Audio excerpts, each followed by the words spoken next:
meu amigo vascaíno, reviravolta na situação do zagueiro, do Barça, do Sforza, do Ian Gavinovic, no tocante à vinda do Vasco da Gama.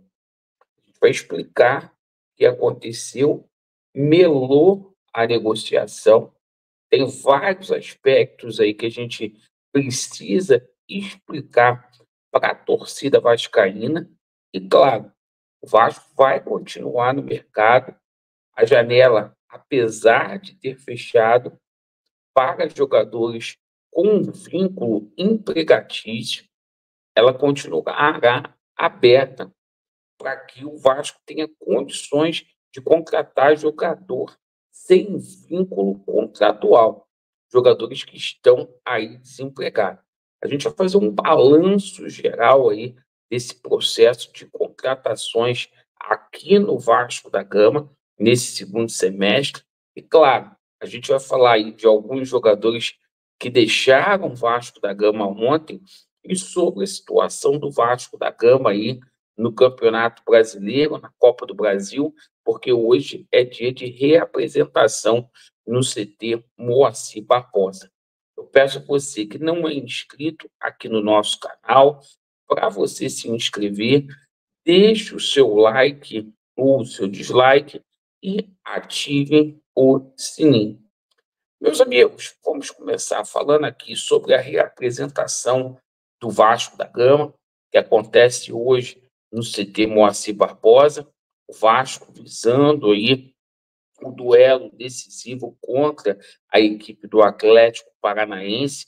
A gente vai ter ali até o dia 11 para a gente poder treinar, para a gente buscar aí novas condições de jogo, recuperar alguns atletas que serão de suma importância aí para esse jogo lá na Arena da Baixada.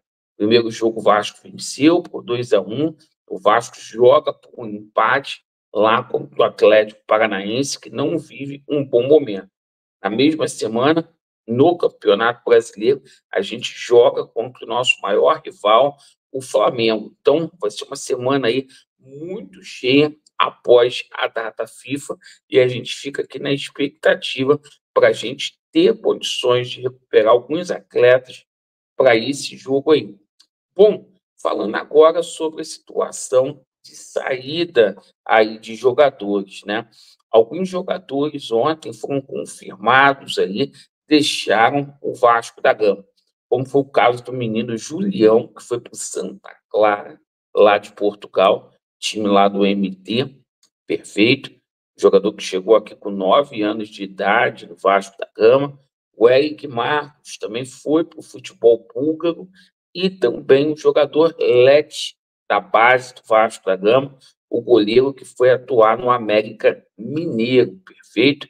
Condições aí de empréstimo a esses jogadores. Bom, falando aqui sobre a situação envolvendo reforços, tá?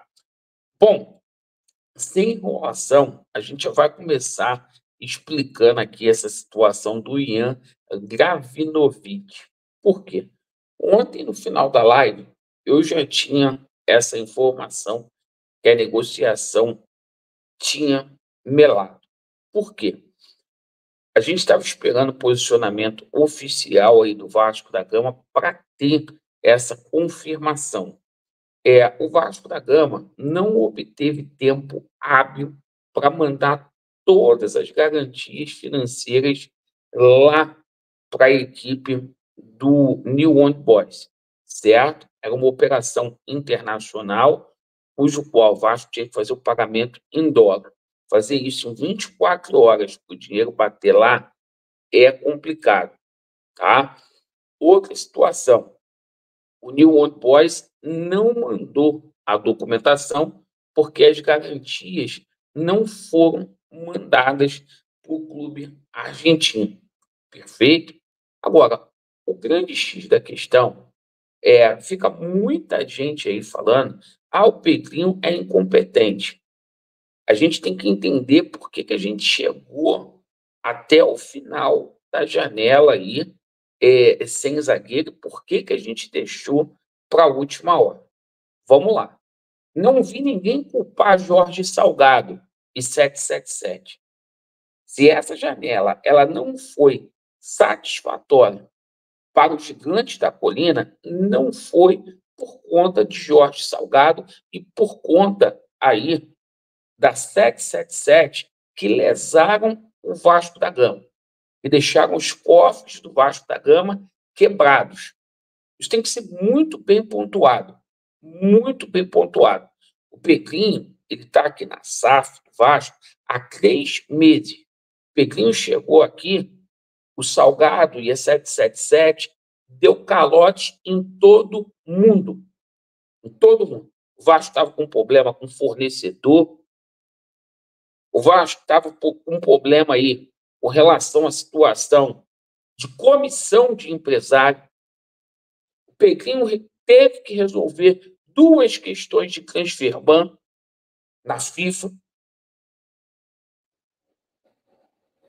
Uma do Puma, outra do Capacho, que nem aqui no Vasco tá. O Pedrinho teve que resolver 2 situações no Conselho Nacional de Resolução Desportiva, 2 títulos protestados, um do São Paulo e outro do Atlético Mineiro, um lá da venda do Léo Pelé, outro aí do Jair. E foram compras que a 777 fez ano passado. Sem dinheiro, meu amigo, fica difícil. Foi feito aquilo que dava para ser feito. E outra coisa, todas as contratações que o Pedrinho fez foram contratações que foram plenamente justificáveis. Plenamente. Porque ele chegou aqui, trouxe o Felipe Coutinho. Ah, mas o Felipe Coutinho quis vir. Quis vir. Ah, não deu resultado porque se machucou. Mas financeiramente já deu muito resultado ao Vasco, porque a gente dobrou o nosso sócio-torcedor.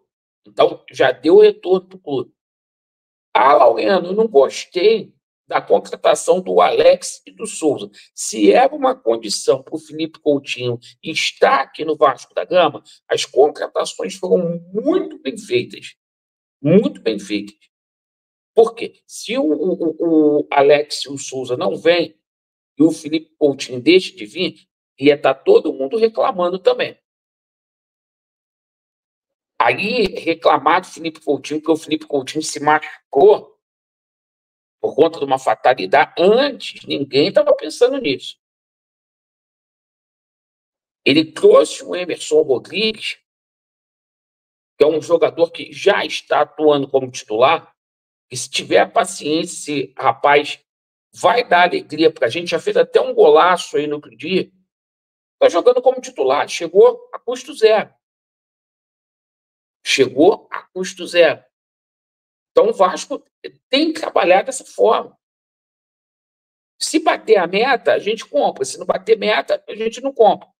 Situação do Jean Menezes é a mesma forma. O jogador que chegou aí pegou a titularidade. Pegou a titularidade.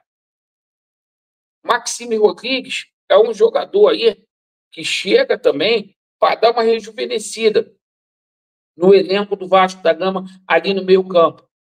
A gente não pode ficar aqui comparando com o Botafogo, com o Flamengo, com o Palmeiras, porque são clubes que já estão reestruturados.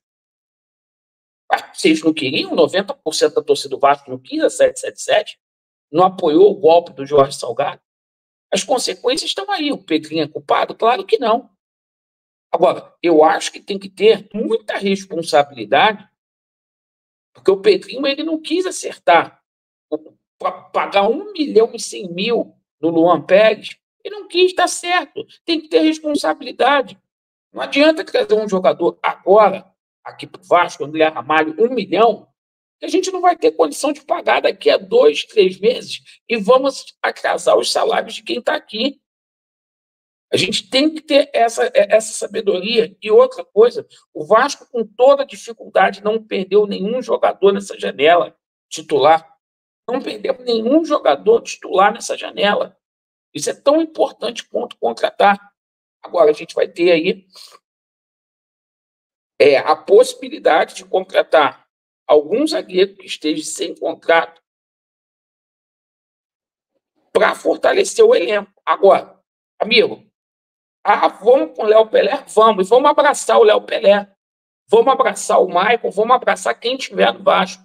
Vamos abraçar todos. O time é ruim, time de refúgio.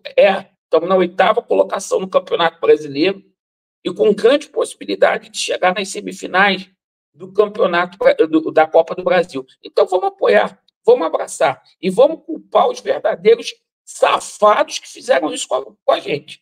Esse povo dessa administração antiga e essa 777, que ninguém fala mais. Perfeito, pessoal? Então, explicado aí o motivo da reviravolta, porque aconteceu tudo isso aí com o Vasco. Perfeito? Vasco neles e a verdade prevalecerá. Valeu!